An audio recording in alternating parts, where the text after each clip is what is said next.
Olá para você que nos acompanha pela Rádio Defensoria, eu sou a Adriana Carla, nós estamos aqui com mais uma edição do Entrevistas DPE, como sempre trazendo muita informação para você que nos acompanha. E hoje nós vamos falar do coletivo Caimbé, que traz a voz e resistência para a poesia em Roraima. E para falarmos sobre esse assunto, eu estou aqui com o nosso convidado de hoje, Edgar Borges, articulador do coletivo. Seja muito bem-vindo. Obrigado pelo convite. Edgar, vamos falar sobre essas edições, sobre o articulador Caimbé, o que está acontecendo, como é que procede, vamos deixar aí quem nos acompanha bem informado. O coletivo Caimbé, ele nasceu em 2009, certo? Isso. E o que vocês estavam aí respondendo, social, cultural ou politicamente, quando criaram esse coletivo? O coletivo, ele é um fruto de uma vontade de 4 pessoas que já faziam arte ou queriam fazer arte, mas atuavam separadamente. Na época, nos juntamos eu, Zania Dairalba, poeta e produtora cultural, Tana Halu, jornalista e artista plástico, e Luiz Valério, jornalista e agora também escritor. Nós éramos amigos, a gente se encontrava e ficava discutindo como a gente poderia fazer arte de uma maneira articulada, somando uns com os outros. E na época estava muito em voga, talvez ainda mais do que agora, ou florescendo tanto quanto agora, a questão dos coletivos, e acompanhava isso. Daí eu sugeri a questão do vamos fazer um coletivo? E os meninos toparam, criamos o nome, à época o nome completo era Coletivo Arte e Literatura Caimbé, sendo arte e literatura uma palavra junta, um neologismo que sintetizava os campos que a gente queria focar, né? A literatura e, por sua vez, as artes integradas. Aí nos juntamos, discutimos como seria e começamos fazendo uma ação que foi um sarau em praça pública, na Praça das Águas, para comemorar o que até então se comemorava, a data em que até então se comemorava o Dia da Poesia, que era, salvo engano, 31 de março, que era a data de nascimento ou de falecimento do Castro Alves.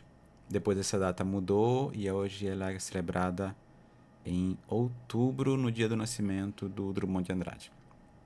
E aí fizemos um sarau, levamos som, levamos poetas, levamos músicos para a Praça das Águas e foi fantástico porque as pessoas responderam e continuamos fazendo muitas ações, sempre com o foco de valorizar a literatura, valorizar a leitura e as artes produzidas em Roraima. De certo modo, se torna um estímulo, né? Para quem não tem Sim, esse hábito de ler, de ter o conhecimento. sim. E em mais de uma década de atuação, né? Como é que você percebe a evolução da cena literária em Roraima e também a atuação do coletivo nesse cenário? Bom, são 2 perguntas e muitas vertentes de resposta.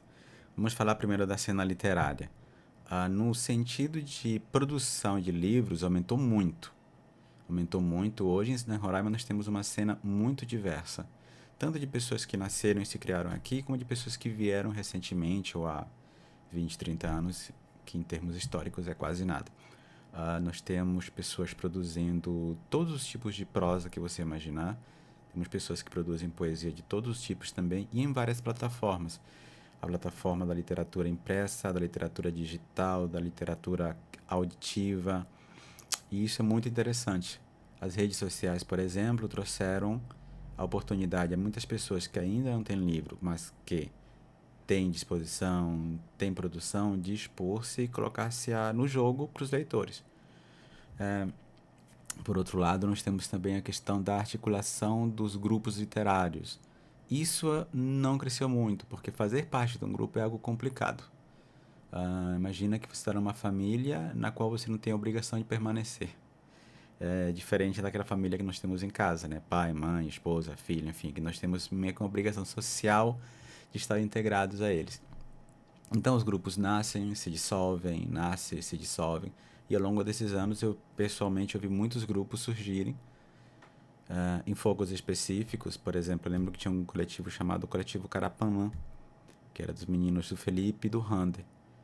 Eles fizeram várias ações e o foco deles era a intervenção via Lambe, que é aquela poesia que você imprime e cola nas paredes. E eles fizeram coisas fantásticas.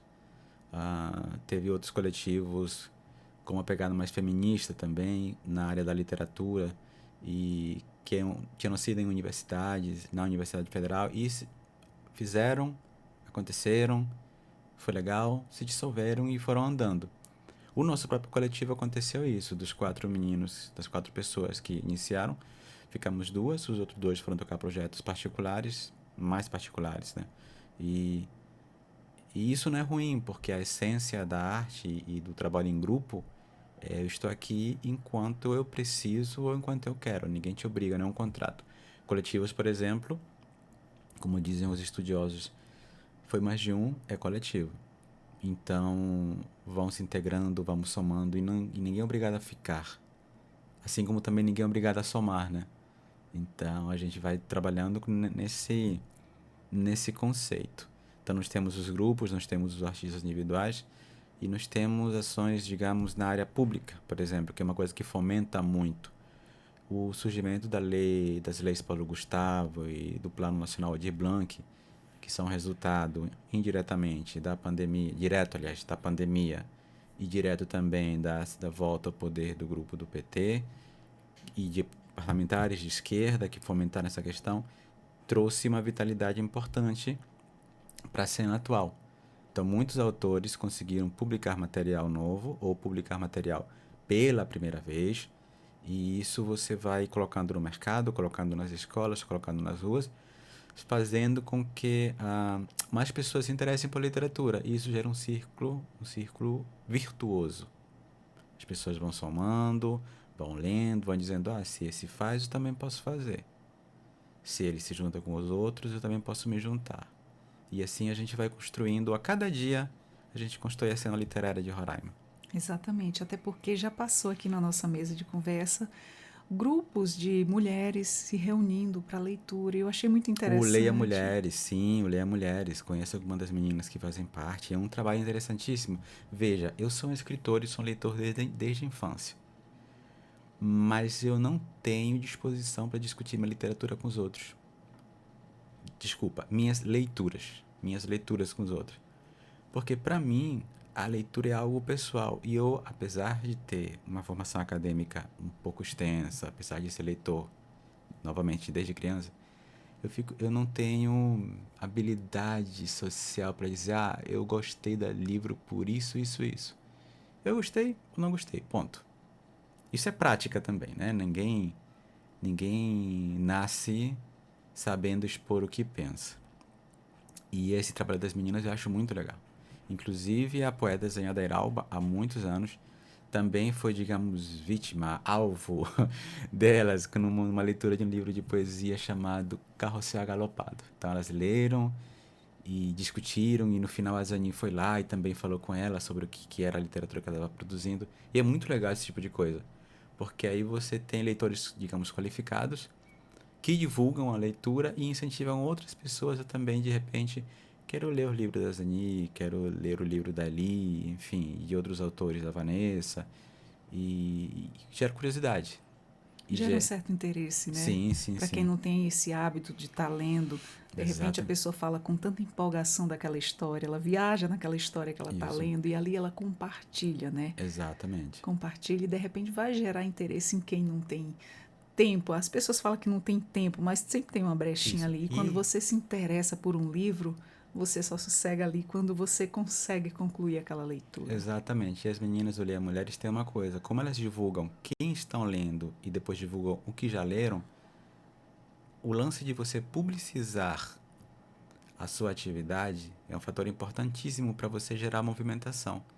Não adianta você ser um autor anônimo que escreve e deixa na gaveta. Você não está influenciando nada. Mas o meu desejo não é influenciar, eu quero ser um escritor de gaveta. É válido, é muito válido, mas que tal, e isso é uma questão particular minha, ninguém é obrigado a seguir isso, que tal você... Cada um com seu ponto de Isso, vista, que né? tal se você se botar pro jogo? Se bota pro jogo, abre uma rede social, abre um blog, cria um site e publica teu material. Eu tenho um grupo de WhatsApp, quero colocar... Bota no grupo de WhatsApp também. Porque, no fim, se você é um escritor, se você é um escritor, você está querendo alguma coisa um pouquinho além de, quero apenas colocar no papel meus pensamentos. Eu acho que não é só isso. A gente se torna escritor um pouco mais quando a gente bota pro jogo, seja no Lambe, como faziam os meninos do Carapanã, seja nas redes sociais, como eu disse, há inúmeros autores em Roraima fazendo isso, seja na poesia falada, como os cordelistas, como a galera do rap, mas é no jogo que a gente se torna escritor. É no convívio e no contato com os outros. Se não vira diário, né? E é válido também, serve como para extravasar, mas vamos somar com a sociedade, vamos colocar isso no jogo, porque a gente pode de repente inspirar outros. Pode provocar uma lágrima em alguém, pode provocar um riso.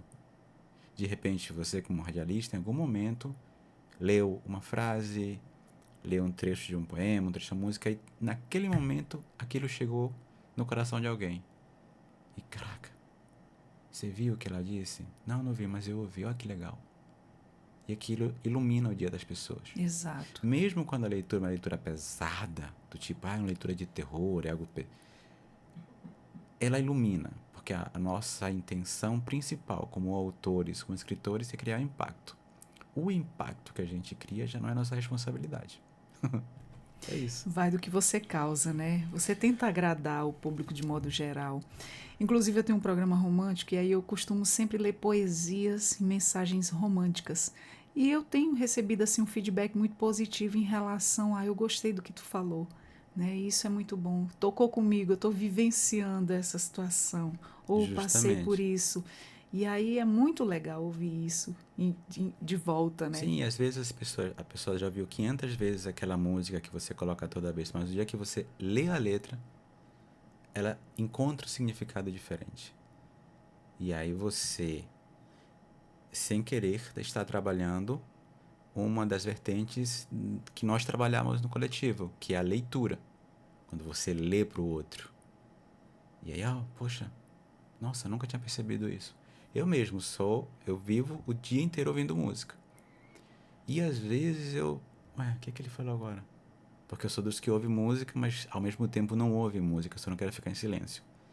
E aí eu vou lá e pego a letra e que legal isso aqui, nossa. Nunca tinha reparado em 500 mil edições dessa música que dizia isso.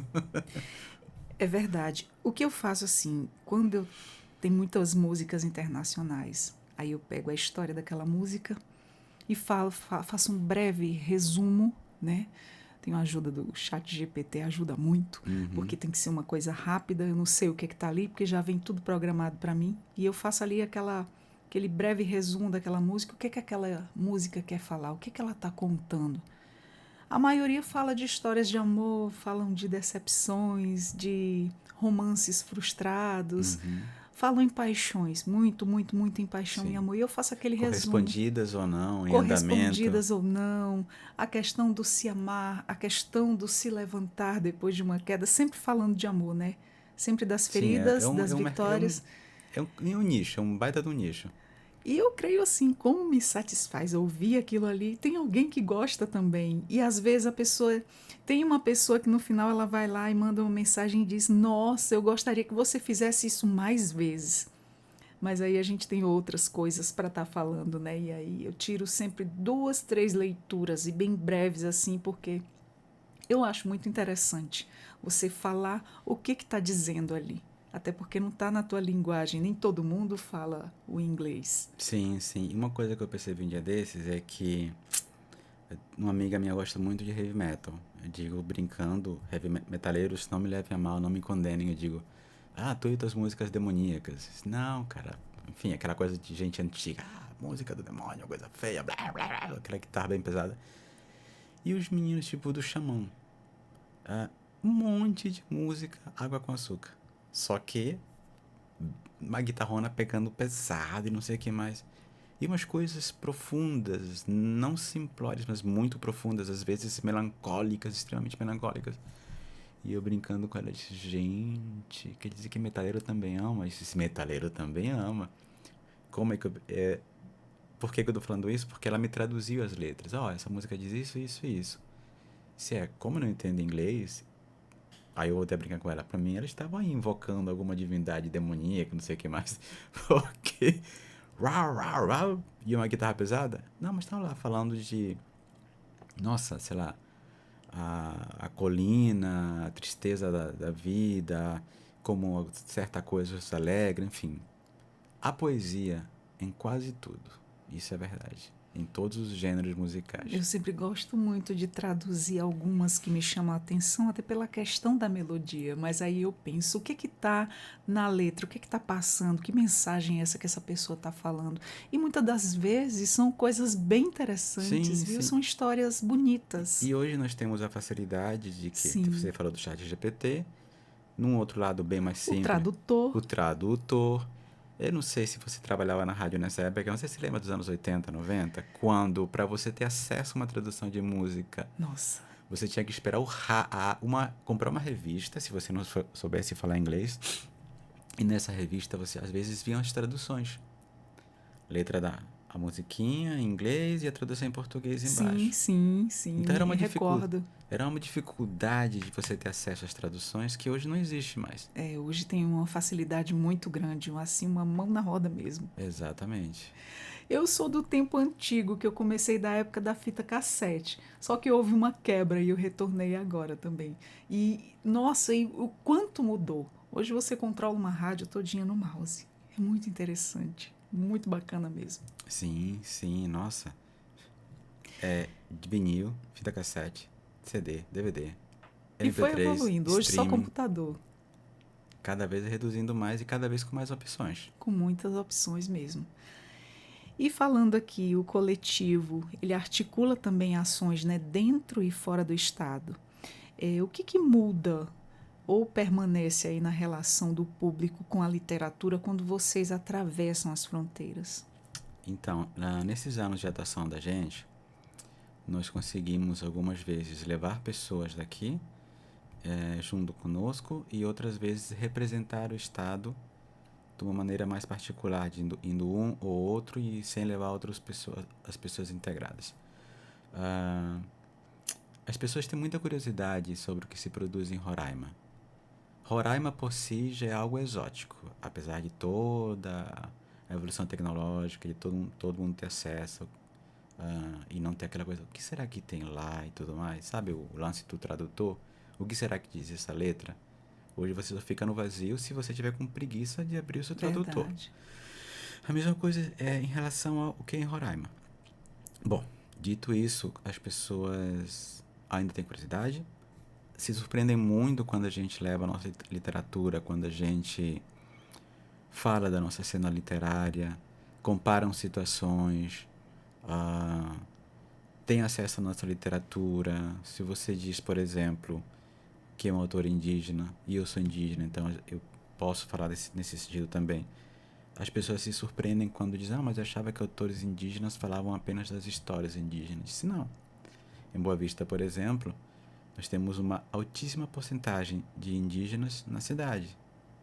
Tanto é que a gente brinca que Boa Vista é a maior comunidade indígena do estado.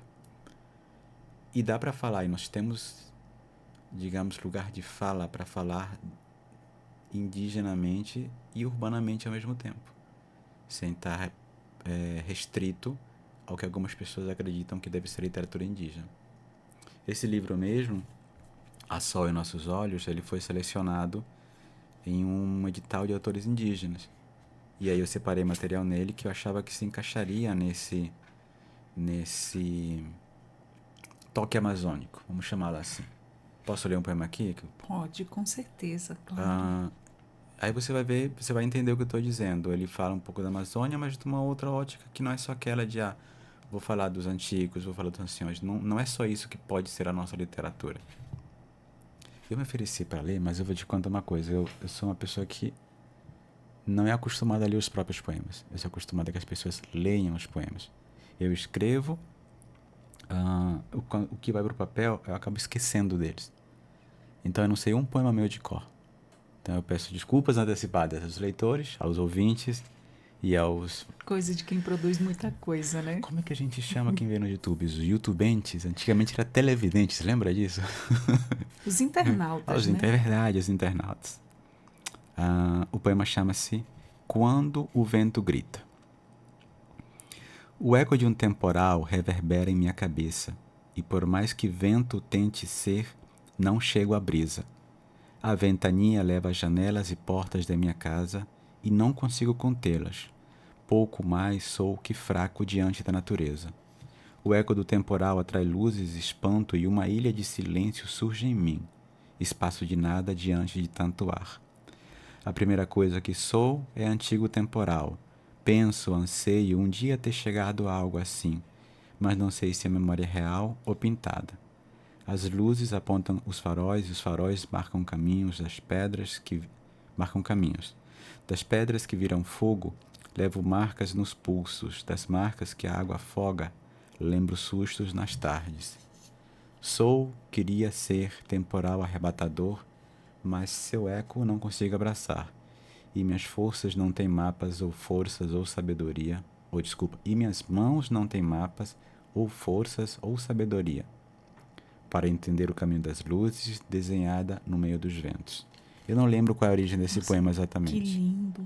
mas pelo que eu escrevi aqui é que eu me lembro de algumas referências que eu pensei e eu vou compartilhar com os leitores para que entendam de onde vem a poesia e de onde vem as referências a Roraima. Aqui nós temos chuvas, aqui nós temos cidade, nós temos as luzes, nós temos trovões. Tem tudo isso aqui perdido nesse poema. Temos os temporais. Ontem mesmo teve um temporal de madrugada. As ventanias. Temos a Amazônia. De outra forma que não precisa ser uma Amazônia exótica, digamos assim. Muito bacana. Achei lindo o seu poema.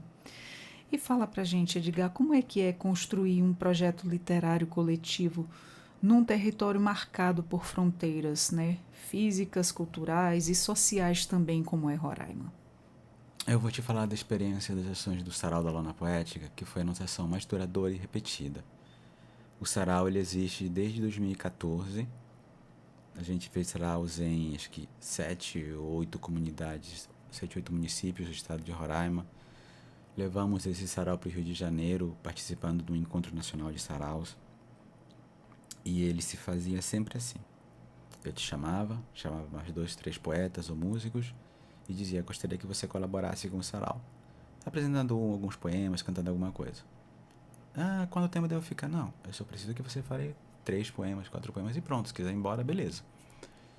E lá na hora, o sarau se fazia com a tua presença, com a tua fala, mas sobretudo com a fala das pessoas que apareciam. A espontaneidade era a marca do sarau. Então eu ficava lá, nós ficávamos, quando não era eu que apresentava, estimulando as pessoas a falarem sua poesia. Nisso, nós fizemos sarau na porta do Palácio da Cultura, na União Operária, em escolas, em comunidades indígenas, em praças, na Avenida Jaime Brasil, ao meio-dia, pela manhã, no Centro Cívico. E as pessoas... Deixa eu falar que eu já teve poema em japonês, em francês, teve música de cantores peruanos, teve gente da Venezuela fazendo performance artística. Tudo isso um somando com o outro. O nosso projeto, a nossa ideia de projeto era que ele sempre fosse colaborativo. Porque é aí que aparecia a nossa diversidade. Então ele acontecia quando todo mundo somava. Tanto é que quando eu anunciava, eu falava assim: gente, o sarau está aberto aí, microfone aberto para todo mundo.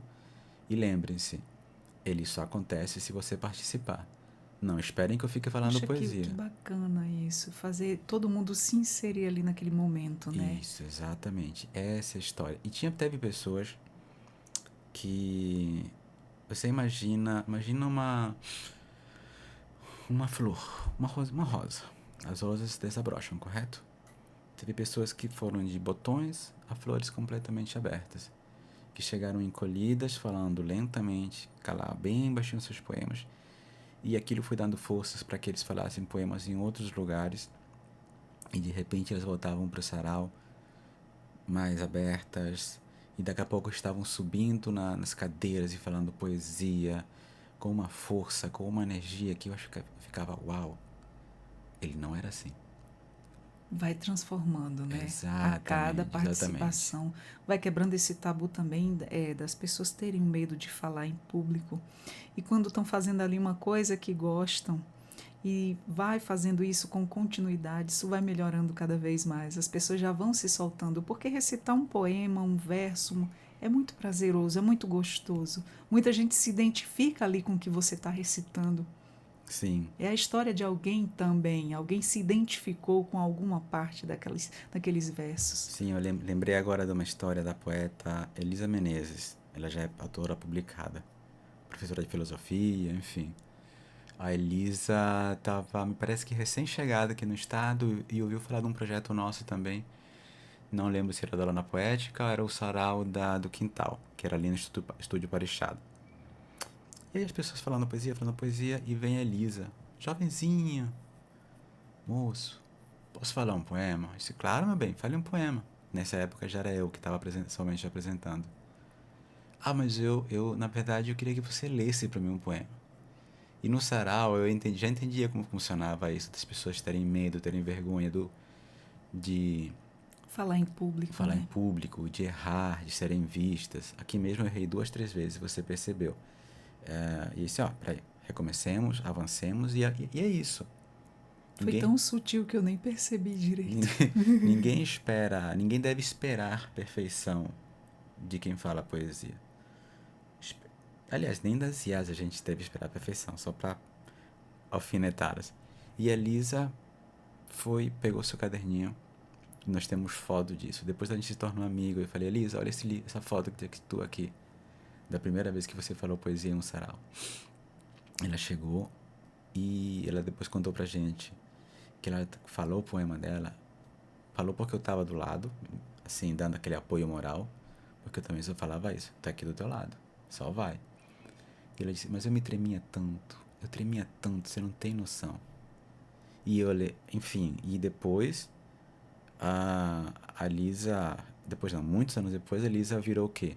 Virou uma performer, grava poemas pra internet, mandou seu material. Medo? Quem disse medo? O medo passa. É Ou suave. diminui, pelo menos. Diminuir. Eu, uma vez, comemorando o Dia Nacional da Poesia, a gente decidiu fazer um sarau de madrugada, de manhã, na Avenida Jaime Brasil. Aquele monte de carro passando para aqui e para lá. Quando o carro de som que estava girando ali percebeu que a gente estava falando poesia, ele foi muito educado.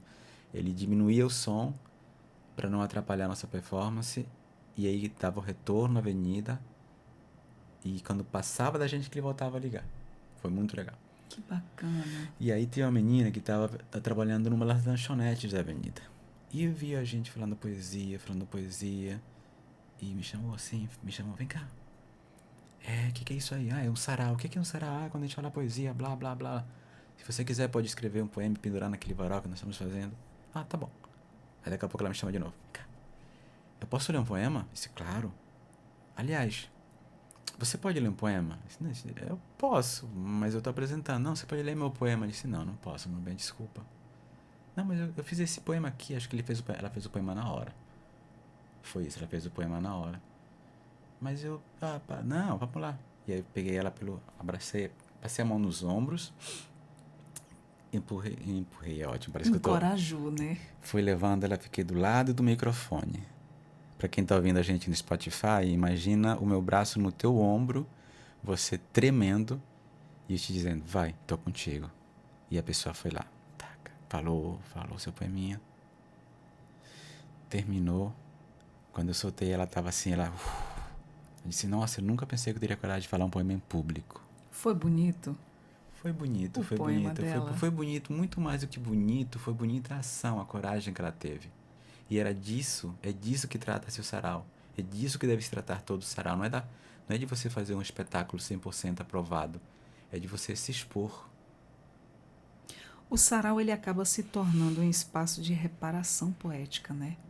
A pessoa vai lá, chega, como você faz, encoraja a participar, incentiva, e aí as pessoas vão tendo essa transformação, vão se encorajando. Isso é muito bacana. Sim, sim, sim. Você falou em reparação, encorajamento. Alguns participantes das edições presenciais que a gente fazia Não diriam que foi encorajamento, diriam mais que foi pressão, sabe? Porque às vezes eu ficava, e aí, quem Sério? é que vem falar poesia agora? Quem é que vem? E aí os meninos estavam meio tímidos, não tinham aquecido, e eu apontava assim, fulano, vem cá.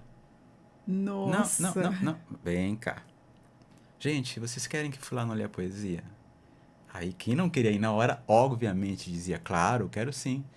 Vamos bater palma pra ele, antecipado. É, fulano, fulano. E eles vinham com aquela cara de ódio, mas eles já sabiam que era um jogo. Era um jogo de eu te convencer a fazer alguma coisa que você já quer fazer. Era quase que um flerte.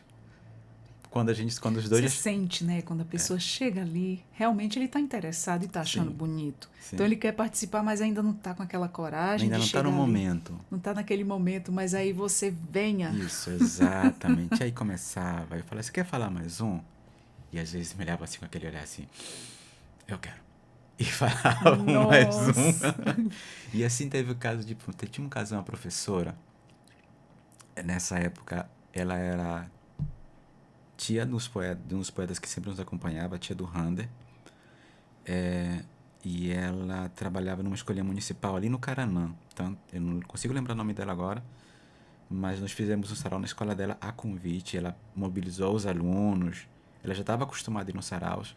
E uma vez, ou várias vezes, não consigo lembrar, ela levou turmas de seus pequeninos alunos de, vamos botar assim, todos abaixo de 13 crianças. E eles iam lá com o caderninho deles e liam o poeminha na frente de adultos, adolescentes, Bonitinho. idosos.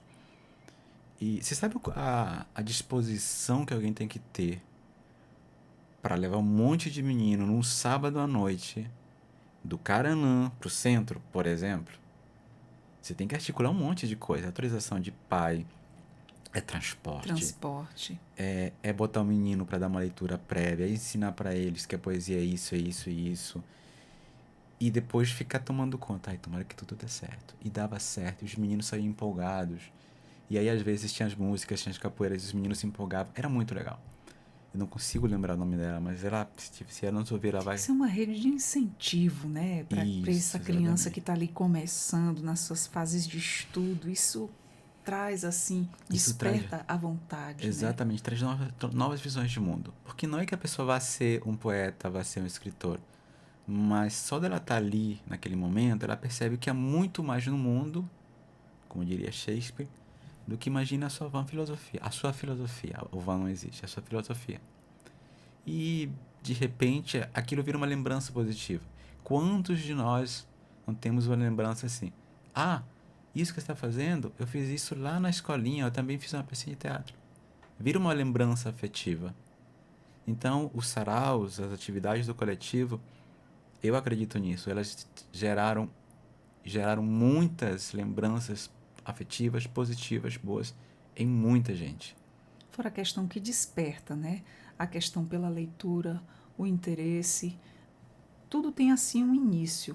E dali, a partir do sarau, quem participou, quem se interessou, porque é interessante, é, de repente despertou assim para a leitura, para diversas leituras. Hoje a gente precisa muito ter o hábito da leitura e se interessar por ler. Hoje a maioria dos, eu não digo todo mundo, não estou generalizando, mas muitas pessoas não gostam de ler, né? Pode generalizar porque as pesquisas apontam que pela primeira vez mais de 50% da população brasileira que lê não está lendo mais. Antigamente batia em 70 e alguma coisa. Parece, salvo engano, as últimas pesquisas apontam que o brasileiro está cada vez lendo menos, pelo menos no período da pesquisa, livros inteiros.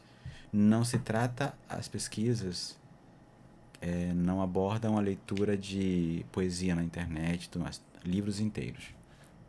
Então, livros inteiros de poesia, de prosa, estão sendo cada vez menos concluídos. A pessoa lá lê um pouquinho, ou então demora cada vez mais. Porque apesar de ter muita literatura de relevância, muita literatura bacana nas redes sociais, nos internet, nos sites, nos blogs. Mas as pessoas acabam aderindo ali a outros conteúdos, né? Exatamente, exatamente, muito E bem isso tem colocado. dispersado aí o leitor para outro lado, né? Isso. E sem contar que as pesquisas apontam também que é uma fase em que você tem mais tendência a ler e tendência a ler mais. Quem entra numa universidade, por exemplo, começa a desviar o foco porque tem que dar conta do material do curso.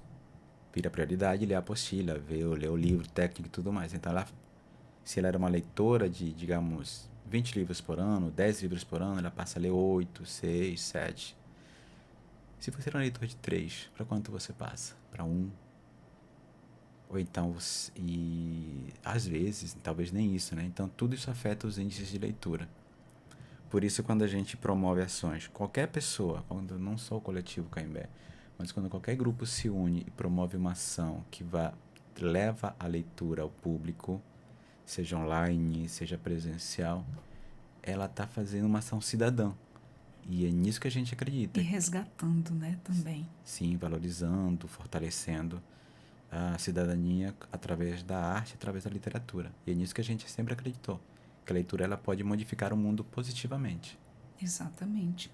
E diga aí como é que a diversidade de vozes indígenas, periféricas, LGBTQIAPN+, migrantes tem sido aí refletida nas edições do Sarau.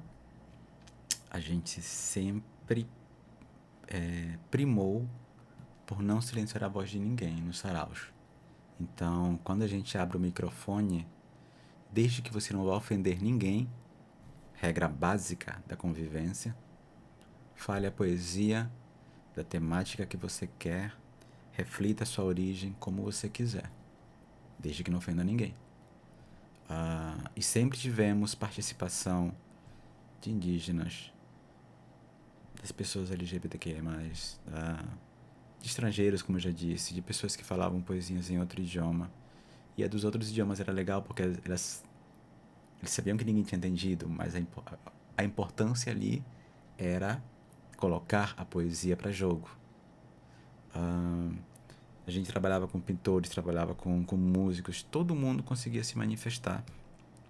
E eu gosto dessa expressão, colocar para jogo. Eu sempre uso ela quando falo com pessoas, eu queria colocar, estou escrevendo, não sei o que mais, mas estou comendo. Mas está comendo por quê? O que pode acontecer com o teu livro? O máximo que vai acontecer é ninguém ler. Só. Mesma coisa, bota a tua poesia pro jogo, bota a tua literatura, a tua prosa para jogo. O máximo que acontece é que ninguém leia. Eu fui selecionado várias vezes em editais. E muitas vezes não fui selecionado. O que eu aprendi com isso? Que o não está sempre garantido. O sim a gente corre atrás dele. O teu não. Imagina que eu fui convidado espontaneamente para este podcast. Se eu tivesse pedido, gente, eu posso participar do podcast, e vocês tivessem dito não, beleza, faz parte. O não está garantido. O sim, todo sim é lucro. Então, quando as pessoas chegavam e faziam seus poemas e cantavam suas músicas sobre as temáticas diversas, falavam de si, falavam de outros. Estou tentando lembrar que agora, várias vezes, meninos e meninas falaram do seu amor por outras meninas e por outros meninos. Pessoas falavam sobre sua depressão, pessoas falaram sobre pessoas que tinham perdido. Meninos que eram das comunidades cantaram suas músicas. As vovós das comunidades cantaram Parixara pra gente. Isso aconteceu especificamente, se não me engano, no Kanauani. Nós fizemos sarau no Kanauani de manhã. Que interessante, até uma troca cultural, né? Para Isso. quem não conhece. E aí eu fui lá primeiro sozinho, falei com o diretor, me apresentei, disse, olha, a gente vai vir aqui, que nós queremos vir aqui. A gente pode, a gente vai fazer um sarau aqui numa local. E quando nós chegamos, Kanauani tinha parado para nos atender. Que bacana. E encheu o malocão com artes produzidas pelos meninos da comunidade, pelos artistas da comunidade. Tinha artesanato produzidos por eles, outras manifestações. E teve Parixara, e teve várias coisas. Então, essas trocas, elas geram memórias, elas geram afetividade, elas geram E isso foi muito conhecimento. amazônico, né, também. Sim, muito amazônico, com certeza. Porque a gente tem que entender que nem tudo é Boa Vista. nem tudo é Mucajaí, nem tudo é meu bairro. Existiam outras coisas acontecendo ao mesmo tempo. Assim como os meninos fazem rap lá na Baixada Caranã, por exemplo, e a gente aqui no Paraviana, não ouve porque estão muito longe, assim, simbolicamente falando, não geograficamente. Porque a gente pode ouvir eles por um Spotify da vida, por um Deezer, por um YouTube da vida. Mas eles estão falando de uma coisa que não me diz respeito. Talvez diga, cara, se você, como eu falava pra uma amiga minha, se você abrir o seu coração, talvez lhe diga a respeito. Nesse sarau aí vocês foram muito bem recepcionados, né? Em todos, em todos. Teu coração sentiu muita gratidão, né, por esse momento. Em todos os saraus.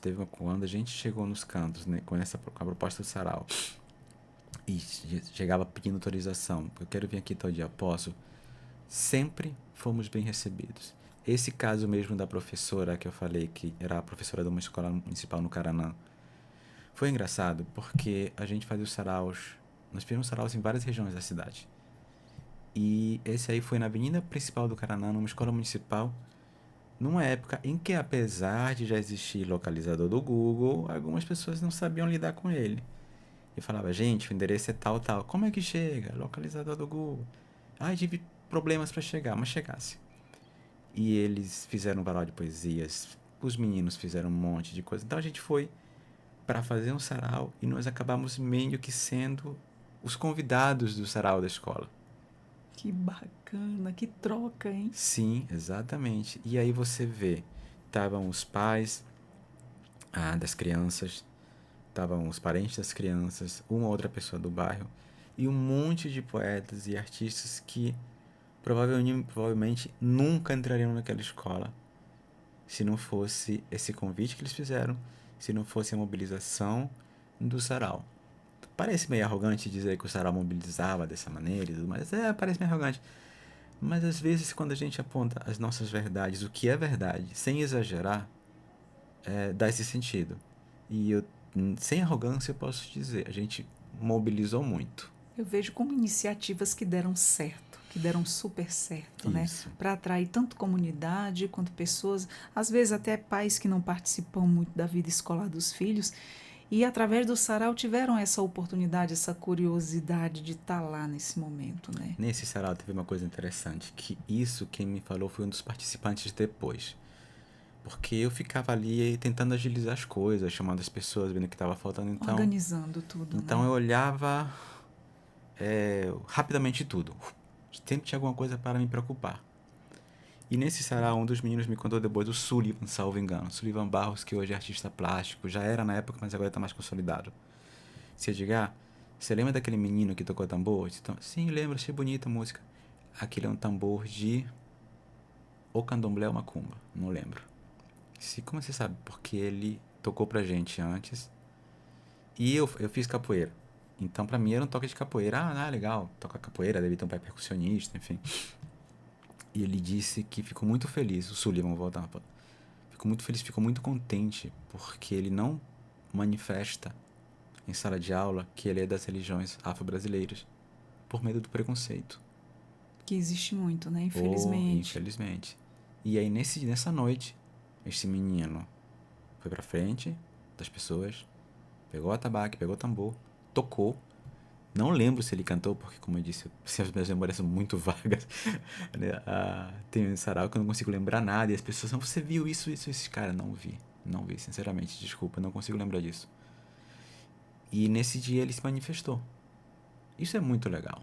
Isso é muito bacana, de você não ter medo de mostrar quem você é. Exatamente, porque minha preocupação sempre foi que o sarau seja um ambiente seguro. Aqui é um ambiente de respeito. De respeito, de aceitação, né? Exatamente. Nesse mundo tão preconceituoso. Isso. Inclusive, uma das coisas que eu sempre dizia no sarau, gente, aqui vocês podem falar poesia de tudo. Inclusive, falando poesinhas mais atiradinhas, eu chamo de poesias safadinhas. Então, quem tem poesia erótica, fica à vontade. Tem criança aqui? Não. Então, meu rei, fique à vontade, aqui ninguém vai ser processado. E as pessoas... Não é a defensoria que vai nos acusar, nem o Ministério Público que vai nos acusar de alguma coisa. Não tem A defensoria defende o Ministério. Não tem menor no recinto, então pode. E aí as pessoas, eu tenho um poema, mas eu tenho vergonha de falar. Pois fale seu poema. Então tem isso também. Tinham medo de falar poesia e tinham medo de falar certos tipos de De poesia. ser censurado, né? Exatamente. E aí não, vocês iam falar, e aí eu estimulava, vem cá, tem mais alguém? E sempre aparecia mais um. É impressionante, bastava um ter disposição Porque tem suficiente. criatividade para todos os lados, né? Todas as áreas. Exatamente. E fala pra gente, Edgar, o sarau presencial ou virtual tem algo de rito, de encontro? Como é que você enxerga esse papel quase ritualístico, né, da poesia na vida coletiva? O, o sarau, ele, ele começou acontecendo, esse sarau da Lona Poética, esse projeto Sarau da Lona Poética, que como eu disse vem desde 2014, ele começou acontecendo literalmente em uma lona, que nós estendíamos nas praças de Boa Vista, nos gramados das praças. Esse estender lona, eu peguei numa viagem que eu fui ao Amapá, as comunidades ribeirinhas e quilombolas do Amapá, junto com o projeto Barca das Letras, e nós andamos por vários rios. E eles conversam sentados nos cais, nos portos, em lonas, porque as casas ficam em palafitas, então os caminhos são muito curtos, às vezes não tem um bom salão, enfim. Na beira do rio é sempre mais fresquinho, dá pra entrar e tomar um banho e sair. E o meu amigo Jonas explicou, diga, aqui é assim, a gente senta na lona e conversa. Ele mesmo estendia uma lona disso aí, porque ele havia se inspirado nas comunidades. E eu fiquei com aquilo na cabeça, cara, que coisa, né? É horizontal, todo mundo tem que olhar no olho de todo mundo, e fica quem quer, entra quem quer. E se, quando a gente pensa, pô, vamos fazer um sarau nas praças, blá, mais a logística de sentar, não sei o que mais, e se a lona fosse estendida? Aí eu comecei comprando uma lona de 2x2, depois uma de 3x3, por último tinha uma lona de 6x6. Nossa, e foi aumentando. Cabia gente nessa lona. E nesse tempo a gente fazia muitas vezes o sarau no gogó, sem microfone, sem nada. Então a pessoa tinha que levantar-se e falar seu poema. Depois a gente tem uma aprimorada e começou a fazer ele numa época de chuvas como essa. Eu brincava que era o sarau da lona indoor, debaixo de telhado com microfones. Aí fomos para livraria, outros lugares. E, e o ritual era seguinte, é sempre o seguinte: venha quem quiser, todo mundo é convidado. Um de nós apresentava, no caso, esse papel acabou ficando boa parte comigo e eu virei o MS. Em vez de ser o MC, sabe, mestre de cerimônias, que tem no rap, eu virava o MS, que era o mestre de saraus. E aí eu falava, incorporava um personagem, porque geralmente eu sou muito tímido, muito calado, muito recluso. Eu não sou essa pessoa que está aqui sendo gravada, sorrindo, falando alto, bem alto, mais ou menos alto, o pessoal do som que aumenta o volume. E para conseguir estimular as pessoas, eu percebi que eu tinha que incorporar esse personagem, essa persona que demonstrava superar seus medos. E eu incorporava o personagem de MS quando, se eu sei um poema na vida de cabeça, e na verdade eu sei 80% dele, que é a Autopsicografia, do Fernando Pessoa. E era sempre o mesmo poema, e os meninos diziam, lá vem tu de novo, com o mesmo poema de sempre, diga, é o que eu sei, respeita. É o que temos para hoje e para o próximo também.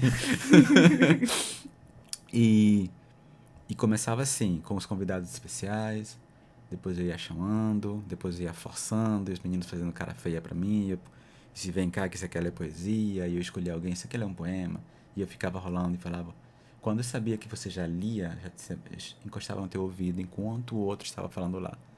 Aí eu vinha tipo um demôniozinho no teu ouvido, você quer falar um poema? Você quer falar um poema com a gente? Ai, não.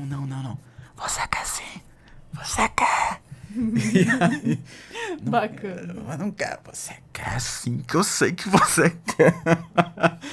E nisso a gente gerava essa troca, trazia mais pessoas. Olha, teve um sarau que do nada apareceu um grupo de capoeira, apareceu a Luíse, sanfoneira, e virou uma festa de forró com capoeira. E foi um negócio assim que eu pensei, de onde apareceu essa gente, meu Deus? E eu não me preocupava em saber de onde você estava vindo. A Luíse, depois que eu vi, é a Luíse, já, quando era criancinha ainda. Hoje é uma menina que faz show Brasil afora. Quer tocar? Vai tocar sanfona? Perfeito. Eu quero que você mostre para as pessoas do que você é capaz. Então, o nosso ritual era esse. Abrimos, os convidados e você. E você, os convidados, e você, e você, e você. E nisso a gente tem cada surpresa que você não tem noção. Olha só. E nesses tempos de hoje, como é que você lida com os desafios aí de manter a lona viva e espontânea, né? Sem que ela se torne aí apenas um evento a cumprir? Aqui é importante a gente fazer um destaque. Nos últimos anos, a lona tem acontecido com irregularidades. Por conta de outras prioridades que nós estabelecemos em nossa vida particular. Então, tinha alguns tempos que a lona não vinha acontecendo. Esta lona digital, online, que aconteceu na sexta-feira, dia 25, no nosso perfil do coletivo, ela é fruto, ela coube porque no dia 25 a gente comemorou o Dia Nacional do Escritor. Eu pensei, cara, eu preciso de um estímulo, a gente precisa de um estímulo para votar lona. Mas organizar um sarau é uma coisa complicadíssima. Por mais que eu diga que é simples, não é simples você conseguir local, sonorização, cadeiras, porque você tem que dar o mínimo de conforto para as pessoas, mobilizar os artistas, que todo mundo tem agenda agora, conseguir espaço na mídia e tudo mais. Isso é uma baita de uma complicação. Então vamos retomar essas atividades fazendo um online que é teoricamente mais simples, ainda que implique em divulgar, contatar, viabilizar a participação, convencer as pessoas, enfim. Ele sempre dá trabalho, sempre é cansativo. A recompensa, particularmente, ela acontece durante a lona. Durante a lona, rola uma energia, uma adrenalina, porque eu fiz muitas amizades literárias na lona poética. Gente com a qual eu nunca teria contato nessa vida, gente de todas as idades. Então isso me alimentou durante muito tempo com muita energia. Era sempre um cansaço. Eu falava pra Zaninha, cara, vamos descansar, né? Esse negócio de poesia todo mês, que trabalho. Isso principalmente durante a preparação da próxima lona. Quando a lona acabava, a edição daquela noite acabava, uau, e se a gente fizesse mais um? Mais umas, que aí eu já estava adrenalizado. É muito legal isso. Então, é desafiante, é problemático, mas o que não é desafiante e problemático que seja gostoso, né? Obviamente, se não der trabalho é mais gostoso, mas a gente vai encarando como pode. Exatamente. E a feirinha, ela envolve venda, troca, doação de livros? Como é que vocês encaram aí esse trânsito afetivo e econômico, né, do objeto livro? No sarau a gente sempre montava uma banca de venda de livros. Nesse caso, eu acho que você está falando de uma feirinha que nós estamos programando para agosto. Um grupo de escritores que se uniu a um café, uma turma de um café que estava promovendo ações e vai promover uma ação no dia 9/8, se não me engano, no terminal de ônibus do Caimbé. E está sendo organizada com vários escritores, cada escritor com uma mesinha com seu stand, vai ter troca de livros, vai ter venda de livros, isso é uma coisa bem legal. Muito bacana. E é possível pensar na feirinha, né, como um gesto político-cultural em tempos aí que esvaziamento das políticas públicas, né, para a leitura? Sim, sim. Fazer literatura é um ato político. Juntar autores é um ato político. Fazer uma feira é um ato político. O artista, quando ele se mobiliza. Aliás, o artista é, antes de tudo, um ser político. E eu gostaria que todos os artistas fossem seres políticos que primassem pelo coletivo, que não olhassem apenas para os seus egos, que não olhassem apenas para os seus interesses particulares. Nesse sentido, unir-se aos demais, seja, às vezes apenas basta você divulgar a ação de um colega. Vai ter uma feira, vai ter um sarau. Não vou, não tenho tempo, pelo que seja, mas eu vou divulgar no meu Instagram, vou divulgar nos meus stories, vou mandar para Joana que gosta de poesia, tem isso aqui. Porque isso é compartilhamento, porque isso é solidariedade. E aí você, em vários graus, né? Numa feirinha você tem um grau maior de compartilhamento, obviamente. Mas esse agir divulgando, ele também contribui para fortalecer a nossa cena literária. Com toda certeza. E diga aí o que é que tem te surpreendido mais na resposta do público nessas edições da feirinha? Essa feirinha vai ser a minha primeira participação. Aliás, já teve, salvo engano, uma edição, que foi na frente do Café com Paz. Não consigo lembrar o nome do bairro agora. E as discussões estão apontando que já tem mais 2 programadas para o final do ano. Na primeira eu não pude participar, foi num horário que não batia com a minha programação. E elas vêm suprindo, as feirinhas literárias, elas suprem uma demanda que nós temos por espaços de comercialização, de venda, de troca com os leitores.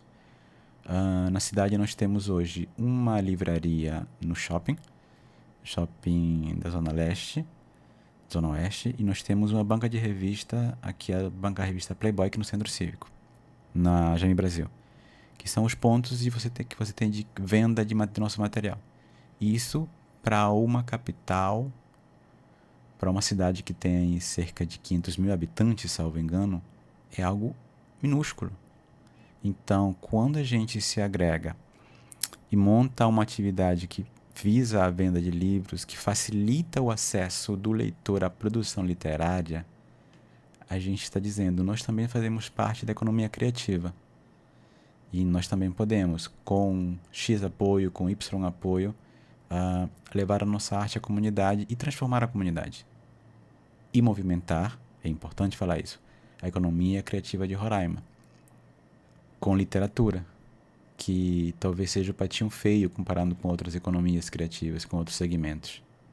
Porque, como a gente falou ainda há pouco, num país onde as pessoas leem menos, e quando leem, geralmente leem coisas que estão sendo muito divulgadas na mídia, quando os autores regionais, os autores locais se unem e levam a sua literatura ao público, nós estamos fazendo, entre outros aspectos, mobilizações pró-economia e pró-diversidade cultural. E como é para vocês conciliar a curadoria, né, do evento com a valorização da diversidade estética e também temática da produção local? Aí nós temos agora 2 linhas de vertente. Eu vou falar do sarau especificamente, que é uma coisa que eu domino mais porque estava mais envolvido na produção. Quando a gente montava a nossa banquinha de livros no sarau, era basicamente chegar e os autores se conhecem aqui. Todo mundo sabe quem pode não, quem escreve o quê. Nesse sentido, da feira que vai acontecer em agosto, tudo se ampliou, aliás, a partir de um grupo de WhatsApp que nós escritores temos, que só temos escritores ali, que só falamos de literatura, dos nossos produtos, das nossas produções, aliás. E aí, um dos autores, que é o dono do Café com Paz, o Hilke, ele jogou essa ideia e as pessoas vão se incorporando ao projeto, somando, enfim, agora no final, nesses dias que antecedem a entrevista, eles estavam se mobilizando para conseguir mais apoios institucionais. E quem quer participar? Eu quero, eu posso, fazendo isso, fazendo aquilo. Não, eu só posso levando os livros e estando lá no dia da programação.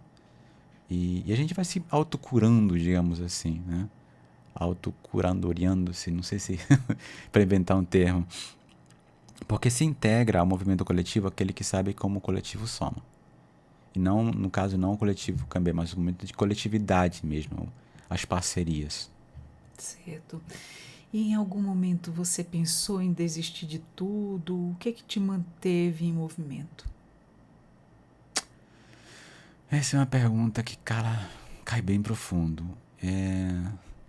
Eu publico minha poesia desde os anos 90, mas eu escrevo poesia desde a adolescência. Aliás, tem folhas e folhas em casa de coisas datilografadas ainda.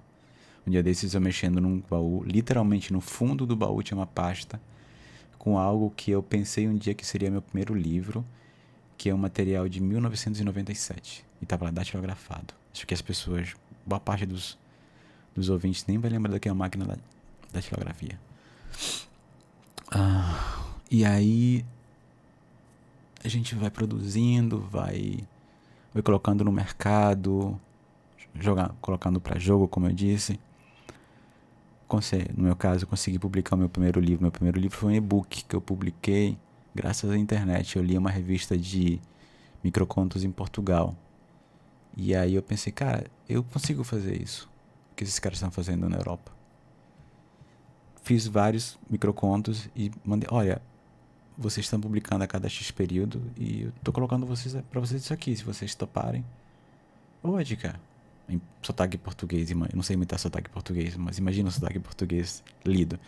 Claro, topamos. E aí publiquei um livro chamado Roraima Blues, que foi pela revista Minguante. Isso me estimula. A publicação me estimula, o retorno das pessoas me estimula. Não é pelo dinheiro. Eu não vivo da literatura. Há pessoas em Roraima que vivem da literatura. Não é o meu caso. É possível viver da literatura? É, mas não só da venda de livros. Você tem que dedicar-se profissionalmente a isso. Desde oferecer oficinas, cursos, fazer podcasts, enfim. É uma mobilização que eu não estou disposto a fazer. Eu quero publicar, vender o que der para vender. Quando der para fazer um sarau, faremos um sarau. E isso vai estimulando, sabe? Isso vai criando vontade de continuar. O que aconteceu nos últimos anos com os 2 integrantes que sobraram, que fomos eu e a Zenia Deralba, que nós fomos tocando projetos diferentes. No meu caso, eu estou fazendo doutorado. E logo antes eu estava no mestrado e logo em seguida veio a pandemia. Então, todos esses fatores, a ocupação, a dedicação a uma outra coisa e o período pandêmico que foi terrível, elas contribuíram para que a gente diminuísse em muito a periodicidade do sarau. E apesar de ela não ter acontecido tantas vezes como nós gostaríamos, eu nunca quis desistir dele, sabe? Apesar de não fazê-lo, apesar de aparentar ter desistido, mas a chama, aquela brasa, tá sempre ali, Porque eu gosto, no final eu me queixo muito, eu reclamo muito de ter que fazer coisas de sarau, eu reclamo de ter que mobilizar, mas a troca, a energia é tão bacana, é tão legal que eu fico, cara, eu devia fazer isso mais vezes. E aí eu lembro das pessoas chegando no final, vocês deviam fazer um sarau desses por semana, e se você não sabe o que você está dizendo. Você não sabe o trabalho que Não é sabe, mobilizar tudo isso. Não, mas é facinho. Você não sabe o que está dizendo. Você tá de fora, né? Exatamente. Você não sabe o trabalho que dá fazer um podcast todo dia, por exemplo. Exatamente. Tem uma produtora ali por trás. A produtora tem você, tem os editores, tem o diretor do estúdio, tem um monte de gente. Não é simples como parece. Exatamente. Requer muita gente ali trabalhando. Tem o pessoal da edição, tem a produtora, tem a pessoa que vai fazer a entrevista. Exatamente. Tem os temas que você vai abordar. Tem o pessoal da iluminação. Queimou a iluminação, queimou o ar-condicionado. Tem muita coisa, envolve muita coisa, né? Paralelamente, é assim que acontece com qualquer atividade artística ou cultural que você tentar regularizar. Tanto é que para muitas pessoas que a gente conversava e dava orientação dizendo, eu quero fazer tal coisa. Gente, começa pequeno.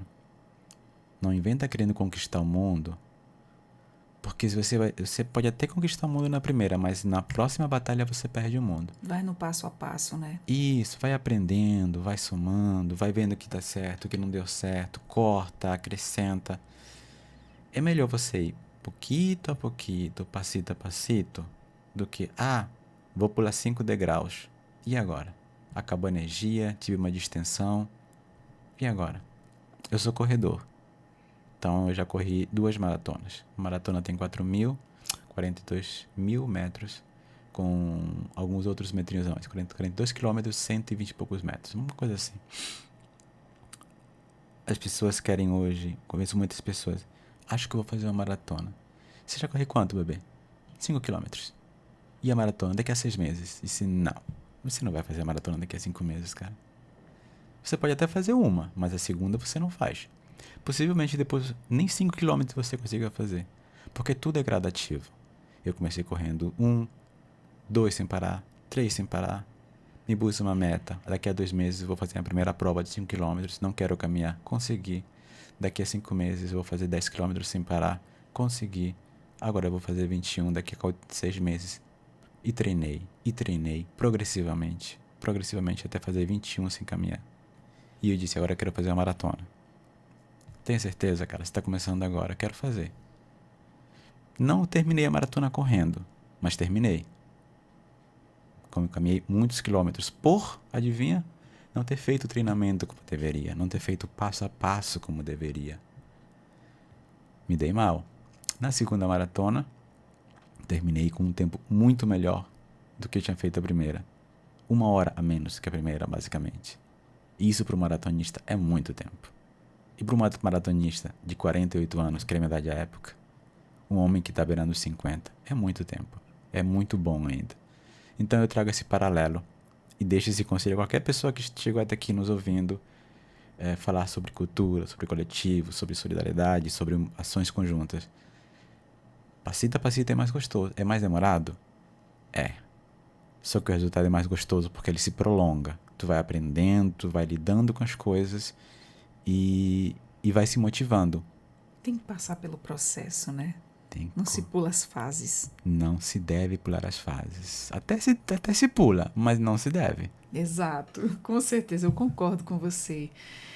E fala pra gente que futuro você sonha pro coletivo Caimbé, né? Pra a cena literária de Roraima como um todo. Eu gostaria pra cena que mais pessoas se juntassem e fizessem ações continuadas. Uma das coisas engraçadas do Sarau é que nós começamos em 2014. E vamos dizer que ali por 2020 a gente deu uma pausa e ficou fazendo esporadicamente, lá.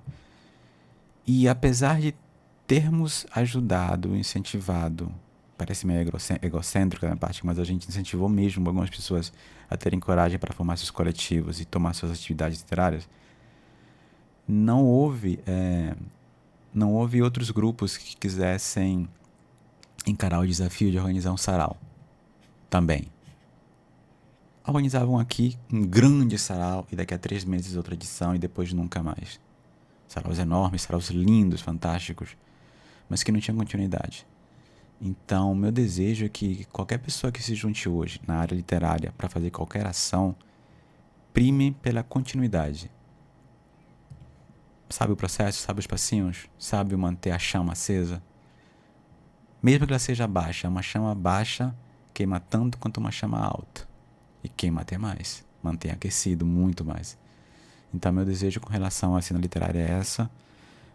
Meu desejo com relação ao coletivo é que os nossos percalços particulares, o meu percalço do doutorado, que é estressante, o percalço da Zani, que é outra articuladora do coletivo, que está trabalhando muito também, diminuam e a gente consiga programar outras atividades, mesmo que seja online.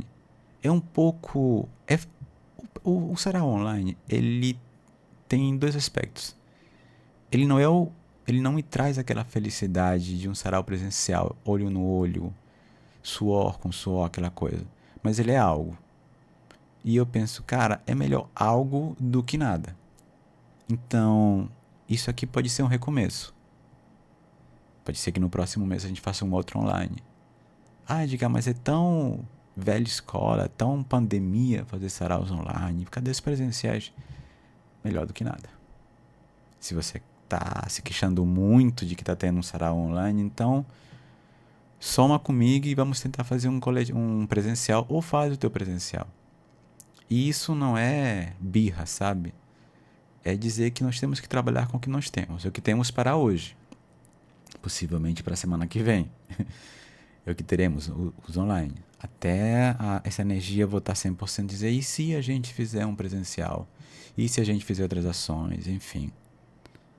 Sabe, coisas coletivas. Coisas individuais a gente faz o tempo inteiro na área literária. Mas coletivas dá mais trabalho. Então, por isso é bom que a gente não abuse do nosso tempo, da nossa disposição. Senão, vira chama alta, que queima logo, o fogão apaga e a coisa esfria. É verdade, é mais ou menos por aí, né, Edgar? Uhum.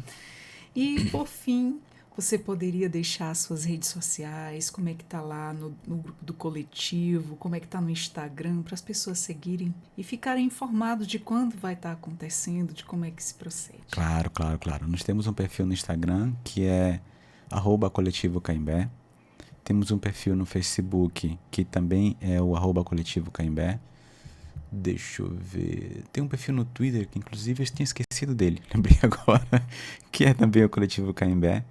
E temos um blog onde nós registramos desde 2010, talvez, todas as nossas atividades, que é o caimbé.blogspot.com. Tudo que, eu quero saber o que esses caras fizeram em 2010. Vai lá no blog, tá lá. Ano após mês, quem participou, quem ajudou, quem colaborou, quem contribuiu, quem somou com a gente. Tá tudo no blog. Ou nas redes sociais. Certo. Então eu quero agradecer a sua presença, você ter aceito aqui o nosso convite. E assim, eu fiquei super feliz com essa nossa conversa, com esse nosso bate-papo. E eu espero que volte mais vezes. Eu Para estar também. falando mais vezes aqui. Para você que nos acompanhou até agora, meu muito obrigada também. E fica aqui a nossa gratidão, Edgar. Volte sempre. Obrigado pelo convite. Espero ser convidado em outras ocasiões para falar ou do coletivo ou dos livros que eu pretendo lançar esse ano. E a câmera é aquela, né? O que eu falo com o Isso, público. exatamente. Gente, se você tem um livro, se você faz poesia, se você faz prosa, bota pra jogo.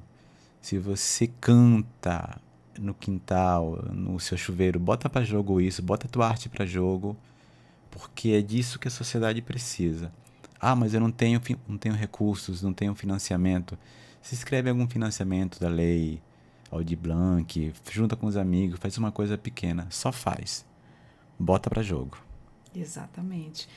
Tá super convidado, viu? Nós conversamos com Edgar Borges, articulador do coletivo. Nós falamos sobre o coletivo Caimbé, que traz a voz e também a resistência para a poesia em Roraima. Eu espero que você tenha gostado. Você também nos acompanha pelo YouTube, Deezer e Spotify. Está lá todas as nossas entrevistas. Compartilhe essa informação com quem gosta da leitura, com quem quer acompanhar, porque é muito interessante. Passei a me interessar mais através da nossa conversa aqui. Que bom. Muito obrigada. Vamos ficando por aqui com mais um Entrevistas DPE. Até a próxima. Tchau, tchau. Tchau, tchau.